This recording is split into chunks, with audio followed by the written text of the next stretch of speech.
तो इस वक्त लोग सब समझ बैठे हैं कि हमें आजादी चाहिए। हम छीन के लेंगे, हम बुनियादी हुकूक चाहिए, हमें इंसाफ चाहिए। हमें ये जो क्लास है कानून के ऊपर बैठी हुई, हम इसको तस्लीम नहीं करते।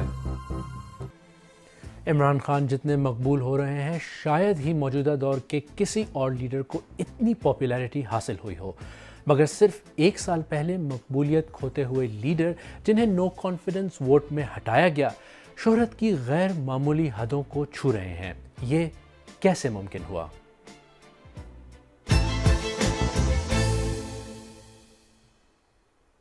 मैं हूं खालिद करामत और आप BBC उर्दू का प्रोग्राम सहरबीन देख रहे हैं। Social media memes, WhatsApp forwards, कामयाब जलसे और मीडिया कवरेज देखें तो इमरान खान की पॉपुलैरिटी रोज़ाना की बुनियाद पर बढ़ती नज़र आ रही है। हुकूमत के दिनों में गिरती मकबूलियत के बाद बेइंतहा मकबूलियत का ये फिनोमेना है क्या? इसे समझने के लिए एक ऐसे फ़ैन से मिलते हैं जो इमरान खान की हुकूमत की परफॉर्मेंस से मायूस होकर उनका साथ छोड़ गए थे, लेकिन अब दोबारा इमरान खान के पुरजोश हामी बन गए हैं। PTI में मेरी शामिल होने की वजह यही है, महंगाई आए रोज़ बढ़ रही है और पेट्रोल की मतलब जो जिस पे मतलब सारे मामला चल रहे हैं, आए रोज़ कोई ना कोई 600 रुपये घी पहुँच गया है। ठीक है, सैलरी वहीं के वहीं है और पेट्रोल जो है मतलब वो 300 रुपये तक पहुँच गया है और मेरी पहुँच से मतलब बहुत दूर चले गया हुआ है। अभी मैं यकीन करेंगे 25,000 पे जॉब कर रहा हूँ और मैं डेली बेसिस पे मतलब कहीं ना कहीं ढूंढता रहता हूँ कि मैं कोई और जॉब कर लूँ। इंशाल्लाह वो करेंगे, ज़रूर करेंगे। हमारी फुल सपोर्ट है और यकीन करें कि मैं देख रहा हूँ कि खान साहब बैक आ रहे हैं, अपनी सीट पे वापस आ रहे हैं। सबसे पहले तो महंगाई है, ठीक है, वो कोशिश करेंगे जहाँ तक हो सकता है वो कंट्रोल करेंगे। ठीक है, हमें लग रहा है कि जो पेट्रोल था, अब 150 का पेट्रोल वो छोड़ के गए थे, अब हम 150 का पेट्रोल और 150 ही टैक्स दे रहे हैं। तो हमने तो मतलब नून लीग को क्या करना है, चाटना इनको। हो ही नहीं सकता, कुछ ना कुछ तो बेहतरी लाएंगे ना, कुछ ना कुछ तो होगा बेहतर। और PTI के सपोर्टर्स को शिकवा है कि जनरल बाजवा और फौज इमरान खान के खिलाफ ना हो जाते तो शायद उन्हीं की पार्टी आज भी हुकूमत में होती। इस क्राइसिस की खबरें तो सितंबर 2021 से ही आने लगी थी, लेकिन मुकम्मल ब्रेकडाउन में मजीद कई महीने लगे। इमरान खान की मकबूलियत की कहानी भी यहीं से शुरू हुई। से पैसे की मदद से हुकूमत तब्दील करने की कोशिश की जा रही है। जैसे सेम पेज के बुलंद नारे बदले, वैसे ही गैर मुल्की साजिश का यू टर्न भी जल्द ही आ गया। गैर मुल्की मुदाखलत बदल कर मुल्क के अंदर से की गई मुदाखलत बनी और फिर जिम्मेदारी अमेरिका से हटाकर रिटायर्ड होने वाले army chief general Qamar Javed Bajwa पर डाल दी गई। डोनाल्ड लू का लेटर आया कि इमरान खान को हटाओ और वोट ऑफ नो कॉन्फिडेंस, और उन्होंने हटाया। अगले दिन वोट ऑफ नो कॉन्फिडेंस हटा दिया। लेकिन साजिश इधर से शुरू हुई थी। साजिश जनरल बाजवा और ये PDM के लोगों ने शुरू की थी, जिसमें शहबाज शरीफ और नवाज शरीफ सबसे आगे थे और जरदारी। और ये बदलते नैरेटिव्स पिछले एक साल में पेश आने वाले अहम मौक़ों पर नज़र आए, जिनको PTI की स्ट्रेटजी ने दूसरों की निस्बत ज़्यादा बेहतर तरीके से कैपिटलाइज़ किया। अपोजिशन ने इमरान खान के ख़िलाफ़ तहरीक अदम एतमाद पिछले साल 8 मार्च को पेश की, जिसे बाद में वज़ीर आज़म इमरान खान ने बैनुल-अक़वामी साजिश करार दिया। 3 अप्रैल को कायम मकाम स्पीकर कासिम सूरी ने रायशुमारी के बगैर ही तहरीक अदम एतमाद को मुस्तरद कर दिया। चंद घंटों बाद ही सदर ने वज़ीर आज़म की एडवाइस पर कौमी असम्बली तहलील कर दी। सुप्रीम कोर्ट ने कायम मकाम स्पीकर के हुक्म को गैर आइनी करार दिया और असम्बली बहाल करके नो कॉन्फिडेंस मोशन पर वोटिंग कराने का हुक्म दिया। और यूँ 9 और 10 अप्रैल की दरमियानी शब तहरीक अदम एतमाद कामयाब हुई और इमरान खान को वजारत उज़्मा से अलग होना पड़ा। हुकूमत से निकलने के बाद इमरान खान ने PDM की हुकूमत के खिलाफ लॉन्ग मार्च और तहरीक का आगाज़ किया। 3 नवंबर 2022 को इमरान खान पर एक रैली के दौरान कातलाना हमला हुआ। 14 और 18 जनवरी को इमरान खान ने पहले पंजाब और 4 दिन बाद खैबर पख्तूनख्वा असम्बलियाँ तहलील कर दी। हुकूमत ने आइनी तगाज़े के तहत 90 रोज़ के अंदर असम्बलियों के इलेक्शन कराने से इनकार कर दिया। तहरीक इंसाफ की पटिशन पर सुप्रीम कोर्ट ने 14 मई को पंजाब असम्बली का इलेक्शन करवाने का हुक्म दिया। इमरान खान ने मकबूलियत की लड़ाई में नवाज शरीफ की मुस्लिम लीग को पीछे छोड़ा है और नौबत यहाँ तक आ गई है कि लगता है कि नून लीग शिकस्त के खौफ से शायद पछता रही है और इलेक्शन से भाग रही है। क्या वाकई ऐसा ही है?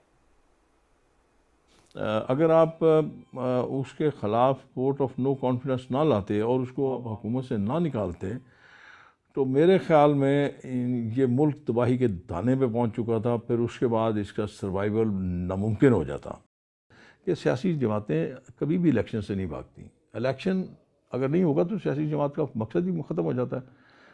एक ही वक्त में इलेक्शन करवाएं, जो भी वक्त तय कर लिया जाए उस पर इलेक्शन करवाए जाएँ, ताकि चारों सूबों में और वफाक में एक वक्त इलेक्शन हो और निगरान हुकूमत के ज़ेर निगरानी वो इलेक्शन होंगे। अगर बात अवामी मकबूलियत और नैरेटिव की हो तो ख़ुद ब खुद सवाल ये आ जाता है कि सियासी पार्टियों के लिए पब्लिक परसेप्शन है क्या। चलें देखते हैं। जब से इमरान खान बैठे हम तो ख्वारी हुए हैं, बेरोजगार हो गए हैं, पता नहीं किन किन को खुशियाँ मिल रही हैं उससे। टीवी पे हर कोई अपना कि एक दूसरे की खींचातानी कर रहा है। पीडीएम वाले इमरान खान की, इमरान खान पीडीएम की कर रहा है। ये सारी पार्टीज कर रहा है। गरीब बंदा जो है वो आप देख लें कि आटे की लाइनों में वो रुल रहा है, मर रहे हैं लोग, लेकिन इनकी फिक्र किसी को कोई नहीं है। जो भी आए हुकूमत में वो हमारे मसाइल हल करें। That will be really nice to see. नहीं, नवाज शरीफ करेगा, आगे भी उन्हें कितने वही करेगा। जो करप्ट हैं या जो पहले ही इतने सालों से मुल्क को खा रहे हैं, मैं कहती हूँ अवाम देख चुकी है और अभी भी देख कर भी अगर फरामोश कर रहे हैं तो फिर उस अवाम को अपने मुल्क से प्यार रही हैं। महंगाई तो इस दफ़ा तो बहुत ही ज़्यादा हुई है, लेकिन जब वो थे तो थोड़ी कमी थी, लेकिन अब आके रमज़ान में तो इतनी महंगाई हो गई है कि कमर ही तोड़ दी है। इमरान खान महंगाई नहीं तकरीबन हर मसाइल हल कर सकते हैं। मेरा नहीं ख्याल उसकी हुकूमत अब दोबारा आएगी, क्योंकि जिस तरह हो रहा है अब मुझे बिल्कुल नहीं लगता। सियासी अफक पर तो बदस्तूर धुन छाई हुई है, लेकिन पिछले एक साल में इमरान खान की स्ट्रैटेजी से उनकी आइंदा हिकमत अमली की कुछ झलक सी भी मिल रही है। हुकूमत से महरूमी के बाद इमरान खान का बड़ा टारगेट ये था कि वो मकबूलियत हासिल कर सकें। उन्होंने बैरूनी साजिश के नैरेटिव से ये टारगेट तो हासिल कर लिया है। इमरान खान फौरी इलेक्शन का अपना दूसरा टारगेट तो अब तक हासिल नहीं कर पाए, लेकिन 2 सूबाई असेंबलियों के मुमकिना इलेक्शन के जरिए उन्होंने इस्टेब्लिशमेंट और नवाज लीग के लिए एक बड़ी मुश्किल ज़रूर खड़ी कर दी है। यानी अगर इलेक्शन ना हो तो कैसे, और अगर हो जाएं तो आम इंतखाबात से पहले दोनों सूबाई असेंबलियां 5 बरस के लिए इलेक्ट होंगी और दोनों जगह इमरान खान की फतह बज़ाहिर यकीनी नजर आती है। अब इमरान खान का हदफ जनरल इलेक्शन तक मकबूलियत और मोमेंटम को बरकरार रखना है, और अब तक की सूरत हाल से लगता तो यही है कि ये टारगेट हासिल करना भी उनके लिए कोई ख़ास मुश्किल नहीं होगा। और इलेक्शन तक मोमेंटम को जारी रखना, यही स्ट्रैटेजी सारी पार्टीज़ के सोशल मीडिया विंग्स और सपोर्टर्स की तरफ से नज़र आ रही है। पीटीआई के ऑफिशियल हैंडल से इलेक्शन के लिए टिकट्स के सिलसिले में उम्मीदवारों से मुलाकातों की तस्वीर शेयर की गई। इसके अलावा पीटीआई के सपोर्टर्स इमरान खान की वीडियोज़ और तस्वीर पोस्ट कर रहे हैं जिसमें वो ज़मान पाक में आम आवाम के साथ इफ्तार कर रहे हैं। एक अवामी लीडर का इमेज पेश किया जा रहा है। PMLN सपोर्टर्स मरियम नवाज़ की अपने मद्दाहों के साथ तस्वीर रीट्वीट करते हैं ताकि उनका एक इमेज बनाया जाए। इसके अलावा मुख्तलिफ हैंडल से इकॉनमी के कंपैरिजन शेयर किए जा रहे हैं। सब पार्टीज़ अपनी अपनी मर्जी के स्टेटिस्टिक्स अपनी कारकर्दगी को बेहतर दिखाने के लिए शेयर कर रहे हैं। एक और कोशिश जो शायद इलेक्शन के लिए अपनी पॉपुलैरिटी को बढ़ाने की कोशिश लगती है। अब तक तो एडवांटेज इमरान खान के साथ है। कोई भी जारहाना नैरेटिव वो शुरू करते हैं और उनके मुखालिफिन दिफा करने पर मजबूर हो जाते हैं। क्या मामला आगे भी ऐसे ही चलेगा? इमरान खान का बयानिया जो है वो इस वक्त सर चढ़ कर बोल रहा है, और वो चाहे झूठ पर मबनी हो, चाहे वो आपको एक ग़ुलाम बनाने की सोच हो, या एक अमरीकी साइफर हो, या किसी भी तर्ज पे बात कर लें, उन पर हमले को लेके कर लें, उनके घर पर हमले पे बात कर लें, वो जो चीज़ भी बेच रहे हैं वो बिक रही है। तो ये एक ऐसी दुकान उन्होंने सजाई हुई है कि जो सजी तो है, लेकिन उसमें इमरान खान से ज़्यादा उनके जो मद्दे मुकाबिल हैं मुस्लिम लीग नून, PDM, जमीयत उलमा इस्लाम और पीपल्स पार्टी, शायद उनका इसमें ज़्यादा कलीदी हाथ है। तो इसी तरह इमरान खान की अगर हम बात करते हैं तो इमरान खान का बयानिया जो है अगर उससे काउंटर करना है तो मेरा ख्याल है इस वक्त मुस्लिम लीग नून और पीपल्स पार्टी को सबसे ज़्यादा ये सोचना होगा कि वो अपना नया बयानिया दें। अगर वो यही कहेंगे कि इमरान ने ये किया, इमरान ने तोशा खाना में चले गया, इमरान खान ने फॉरेन फंडिंग ली, तो मेरा नहीं ख्याल कि ये बयानिया जो है वो अवाम अब लेंगे। अवाम भी चाहते हैं कि उन्हें कहीं से मौशी इस्तेहकाम नज़र आए, उन्हें कोई पॉलिसीज़ ऐसी नज़र आए, उन्हें उम्मीद नज़र आए। तो ये शायद उम्मीद दिलाने में नाकाम हुए हैं, जिसका इमरान खान भरपूर फ़ायदा उठा रहे हैं। आम तासर यह है कि इमरान खान की गैर मामूली मकबूलियत का राज इसमें पोशीदा है कि उन्होंने मुल्क में फ़ौज के सियासी किरदार पर पब्लिक सेंटिमेंट्स को भरपूर आवाज़ दी। लेकिन हकीकत यह है कि अब तक कोई भी हुक्मरान हुकूमत से निकाले जाने के बाद पाकिस्तान की ताकतवर सिक्योरिटी इस्टेब्लिशमेंट से टक्कर लेकर बग़ैर समझौता किए वापस इक़्तिदार में नहीं आ सका। क्या इमरान खान इस ट्रेंड को तब्दील कर सकेंगे?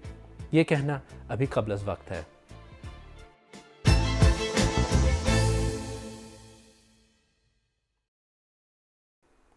अगर आपको हमारा प्रोग्राम पसंद आया तो हमारे YouTube चैनल को सब्सक्राइब करें, बेल आइकॉन पर क्लिक करें और प्रोग्राम का लिंक अपने दोस्तों के साथ फेसबुक, ट्विटर, व्हाट्सएप वगैरह पर ज़रूर शेयर करें। और आप सरवीन की पुरानी किस्तें देखने के लिए यहाँ क्लिक करें।